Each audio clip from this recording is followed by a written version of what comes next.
का।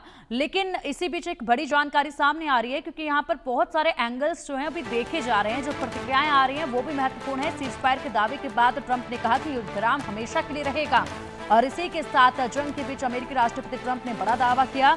ईरान और Israel cease fire पर सहमत हो चले हैं। पहले ईरान, फिर 12 घंटे बाद इजराइल युद्ध विराम करेगा। जंग को खत्म करने के लिए दोनों देशों को बधाई दी। ये पूरी दुनिया के लिए एक महान दिन है, ये कहा है। और इसी के साथ अगर बात की जाए तो तुलसी गबार्ड का कहना है कि पूरी दुनिया को डोनाल्ड ट्रंप का शुक्रिया अदा करना चाहिए, क्योंकि उन्होंने एक बेहद बड़े युद्ध को होने से रोका है। अमेरिकी राष्ट्रपति डोनाल्ड ट्रंप ने मंगलवार की सुबह 3:30 पर ईरान और इजराइल के बीच सीज फायर का दावा किया। उन्होंने अपने social media platform truth social पर लिखा, मुझे यह घोषणा करते हुए खुशी हो रही है कि इजराइल और ईरान के बीच एक पूर्ण सीज फायर 12 घंटे में, यानी कि अब से 6 घंटे बाद लागू होगा। पहले 12 घंटे के लिए ईरान हथियार डालेगा और अगले 12 घंटे के लिए इजराइल हथियार डालेगा। मैं दोनों देशों के नेताओं को धन्यवाद देना चाहता हूं, जिन्होंने इस 12 दिन की जंग को खत्म करने में मदद की। यह कई साल तक चल सकती थी और पहले कभी ना देखी गई मौत और तबाही ला सकती थी। इजराइल के पीएम नेतन्याहू और ईरान के लोगों को बधाई दी, जो मिडिल ईस्ट में शांति की चाहत रखते हैं। यह दुनिया के लिए एक महान दिन है, ये कहा गया है। अब देखिए, बड़ी बातें कह दी गई हैं, बेहद बड़ा लेख जो है वो लिख दिया गया है, लेकिन सवाल यही है कि वाकई में क्या ये सच है, क्योंकि इतनी जल्दी जो यहाँ पर तस्वीर बदली है उस पर यकीन कर पाना मुश्किल है। तमाम जानकारियां आनी अभी बाकी हैं। श्याम सर हमारे साथ जुड़े हुए हैं, रिटायर्ड कैप्टन हैं। सर, क्या कुछ लग रहा है आपको फिलहाल मौजूदा हालातों को देखते हुए? माथुर सर को भी आपने बखूबी सुना था, ऐसे में किन की महत्वपूर्ण भूमिकाएं नजर आ रही है? कौन सा एंगल आपको इन सब में नजर आ रहा है?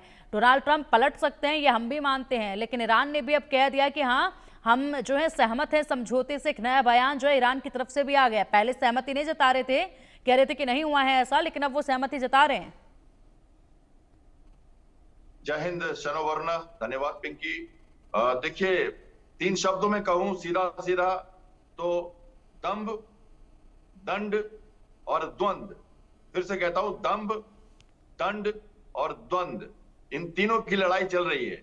और कल रात से जो लगातार बदलती घटनाओं को हम देखकर आकलन कर रहे हैं, उसके हिसाब से ये लगता है कि ये तो वैसे एक सुनिश्चित दिशा में जा रहा है, जैसा कि एक नैरेटिव बनाया गया है इजराइल ईरान के 7-8 दिनों के बाद की जो बातें हम देखें। चाहे तो अगर हम ट्रंप की बातें देखें, उनका लगातार डाइवर्जनरी टैक्टिक्स जो ये यूज करते हैं, डिकॉयज सोशल मीडिया के थ्रू जो यूज करते हैं, उसका एक बेहतरीन नमूना फिर से उन्होंने दिया है। और बड़े ही सावधानी के साथ द्वंद, मैंने लास्ट वर्ड कहा है, दंड चल रहा है। फिलहाल देखना यह है कि इजराइल क्या कहता है। ईरान तो दूसरे ही दिन ईरान के विदेश मंत्री ने इजराइल से अपील किया था कि आप अगर ये लड़ाई रोकते हैं तो हम तैयार हैं। इजराइल की मंशा, इजराइल की ऑब्जेक्टिव, लड़ाई उसने शुरू की है। हमें ये समझना चाहिए कि उसके अस्तित्व को खतरा, उसकी सभ्यता को खतरा क्या अब खत्म हो जाएगा? क्या उसने जो ईरान की न्यूक्लियर पावर को रोक दिया, एक यस, और दूसरा मिसाइल्स की जो खेप है उसको बर्बाद कर दिया, यस, और तीसरा रेडिकलाइजेशन और ये जो लैटेंट थ्रेट जो रहेगा फिलहाल ईरान की तरफ से लगातार उसके अस्तित्व के लिए, क्या वो उसने मिटा दिया है उस खतरे को? क्या वो एक सेफ सिचुएशन में आ गया है? क्या इसीलिए इतना बड़ा तमाशा शुरू किया गया था? क्या 1 साल की तैयारी पिछले अप्रैल में जब उसके ऊपर अटैक हुआ था 100 मिसाइल्स का ईरान की तरफ से, तब वो उसने ईगो को चुप रखते हुए एच फैक्टर के लिए अपना समय निकाला उस समय, और लड़ाई में नहीं कूदा? और 1 साल की तैयारी के बाद ट्रंप के साथ 60 दिन का अप्रैल में जो उन्होंने 3 एयरक्राफ्ट कैरियर डिप्लॉय किए थे, अपने बेसिस पुख्ता किए थे, उनके ऊपर क्रिटिक्स आई थी कि आपने अप्रैल में सब क्यों कर रहे हैं। तब तो वो एक तरह से फिर डिक्वाय में टैरिफ का मार झेल रहा था विश्व, उस समय ये किया गया। और उसके 60 दिन बाद फर्स्ट वीक ऑफ जून में जब वो पूरा हुआ तो देखिए 61वें दिन उन्होंने अटैक किया। लंबी तैयारी थी, तो ये क्या सब हो गया है? तो क्या ये द्वंद नहीं आता अभी? और पिछली रात जो बदला लिया ईरान ने, ऑप्शन से उसके हॉर्मुज को बंद करना, शिप्स पे अटैक करना, अमेरिका के साई वारफेयर करना, अमेरिका के लैंड में जाके, ये सारे ऑप्शंस को छोड़ के उसने मिडिल ईस्ट के बेसिस को तबाह किया, जो कि बहुत ही खतरनाक मोड़ था। और नाम रखा बरकत अल फतह, जो कि बहरीन का एक जबरदस्त सबसे बड़ा उनका एक वन ऑफ द बड़ा मॉस्क है, और जहां पे सुन्नी की फैमिली की सरकार है लेकिन ज्यादा शिया लोग रहते हैं।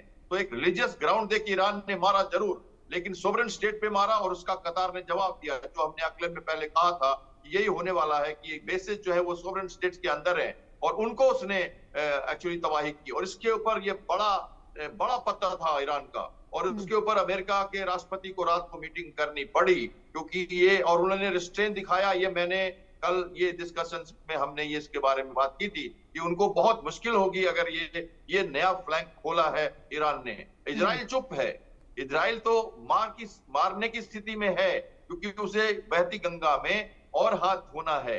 तो इसलिए ये देखिए इनिशिएटिव जो है कि पहले आप रोको फिर हम रोकेंगे। जब वो पहले रोकेंगे और इस बीच में 12 घंटे में क्या होगा, ये बहुत बड़ी बात है। बिल्कुल क्या ही बिल्कुल मैंने